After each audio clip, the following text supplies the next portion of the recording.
Hello, my garden friends. This is Jersey Shore Lisa from MyNJGarden.com. It is the day after Christmas 2021. Merry Christmas, everyone. And yesterday I did an unboxing video for the Foodcycler by Vitamix. It's the Foodcycler FC-50. And yesterday I kept saying that it would level up my compost game. But after reading through the manual and experiencing the first cycle of my Foodcycler, it's not really compost. So that was kind of a little bit of misinformation on my part. It is, however, a really cool way to reduce the volume of the food waste that you put into it and create an extremely nutritious and beneficial fertilizer soil amendment for both indoor potting mixes and outdoor soil. Here's the deal. It has a bucket inside that's made of pretty heavy metal, and you fill that up with food waste. The stuff that I put in there for the first cycle last night consisted of the coffee grounds and coffee filter from my coffee maker. There were a few eggshells in there. I had made a veggie platter for Christmas, so all the ends and edges of the vegetables, we had peeled some carrots on a paper towel. I put all of that in there. I put the insides of some peppers, the ends of some celery, all that went in there as well. So there was a variety of different kinds of food scraps, kitchen waste that went into the bucket, and it filled the bucket up. So this is about the size of a bread maker, small kitchen appliance kind of a thing. It's about 16 inches high, maybe 13 inches deep and a foot wide. So that's about the size of it. The inside bucket was filled up with those veggie scraps, and then you turn it on. There are two filters in the back, charcoal filters, so that is the consumable when it comes to this product. Those filters will need to be replaced. I'm not sure how long that will take.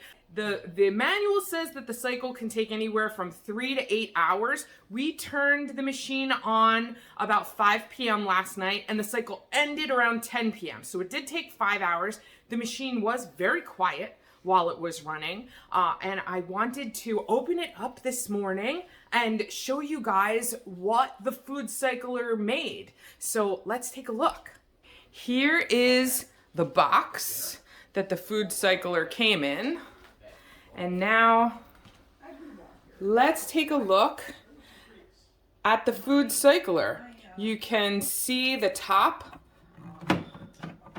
Let's lift that off and take a look at the finished product. You can see this bucket that's in here was really filled nearly to the top with ingredients, and the volume has reduced significantly. In the manual, it says it reduces it 10 times, and I wouldn't be surprised if that's pretty darn close to what happened here. The finished product is very dry, and it's fibrous. So I can tell that if I were to put this in with potting mix, boy, this would really retain a lot of moisture. So it would be great to add this to sandy soil. It's very nutrient rich because of the different ingredients that I know what went into this. The eggshells that are included, I can see little tiny bits of them. So it really did grind them up, pulverize them. There are some long pieces, but they're pretty unidentifiable. I don't know what they were. Maybe pieces of celery or something that just didn't get ground down. Now, the difference between this and compost is that compost really has biology infused into it. Compost is like an inoculant for your soil. So that has bacteria and fungi, and it's really alive with biology. This machine heats up these ingredients to dehydrate them and grind them up, and then it cools them down. So it really heats them up in order to kill off any pathogens or bacteria. It it does it so that it kills any seeds that might be included in your food waste, so that you're starting with a product that's almost sterile as far as biology goes. But the good part is that there is a lot of nutrition, there is a lot of organic matter, and it's really a very close to finished product to be able to put in with potting mixes or other components like vermiculite or something like that. It'll be a great thing to add to seed starting mixes, especially when you're potting seedlings up after they've first gotten started and you need to put them into slightly larger pots before you move them out into the garden.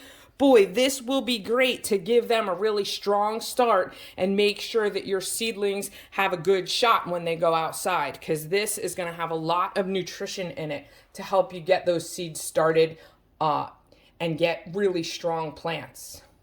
So that's what we have as far as the reveal, the great reveal of the finished product of the first food cycle of the Foodcycler. This isn't going to replace my composting, obviously, but it is going to break up what I do and change it a little bit. There are things that they say not to put in there, especially if you're going to use it as fertilizer. I guess because they call it a Foodcycler and it's not creating compost, there are things that can be put in here to reduce the volume of food. Like they do say that you can put dairy and chicken bones in there, but they do not suggest that you add that finished product to your soil, which is interesting. Like if the point is to make fertilizer and you can add bones in there, but then don't use that in your soil, why would I ever do that? But I guess it does reduce the size of that stuff, so it takes up less space in the landfill. Just keep that in mind. The things that you are not supposed to add in there because it will stress out the machine are big chunks of things. You're not supposed to add things that are larger than a human palm. You're supposed to cut them up into smaller bits so that it doesn't stress out the machine. Things with a whole lot of moisture in them, and citrus peels must be real hard on the machine. So there are certain things in the manual that it says to avoid adding. Is when you have a large volume of product that you would send out to the compost. For instance, if I'm like cutting up a watermelon, all that big watermelon rind isn't gonna go in this little machine, so that'll go outside, things like that. While this thing is running, it takes about 3 to 8 hours to run, right? So whatever is being produced in my kitchen as far as kitchen scraps, while that thing is going, that's gonna go outside to the compost pile. But so far I love it, and I'm glad that you joined me. Let me know what you think, and if this is something that you might consider adding to your gardening tool kit. Thanks for watching. Have a great day.